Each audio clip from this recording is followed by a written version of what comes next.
எல்லாரும் தூங்கினதற்கு பிற்பாடு நீ படுக்கும் போது உனக்கு நித்திரை வரவில்லை, நீ பெட்டிலே அழுது கொண்டே படுத்துக் கொண்டிருக்கிறாய். ஆண்டவரே, எப்பொழுது நீர் நினைப்பீர்?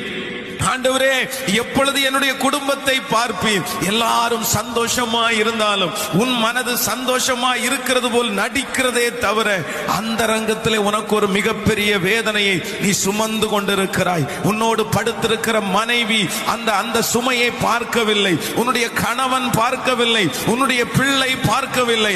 ஆனால் கர்த்தர் சொல்லுகிறார், அந்தரங்கத்திலே பார்க்கிற உன்னுடைய பிதா இயேசு பார்த்து கொண்டிருக்கிறார். நீ வடிக்கிற கண்ணீரை பார்த்து கொண்டிருக்கிறார், உன்னுடைய பிரயாசத்தை பார்த்து கொண்டிருக்கிறார், உன் அலைச்சல்களை பார்த்து கொண்டிருக்கிறார். அவர் சொல்லுகிறார், வெகு சீக்கிரத்தில் உனக்கு ஒரு வெளியரங்கமான பதிலை, அநேகருடைய கண்களுக்கு முன்பாக அந்த வெளியரங்கமான பதிலை காண்பிப்பேன் என்று கர்த்தர்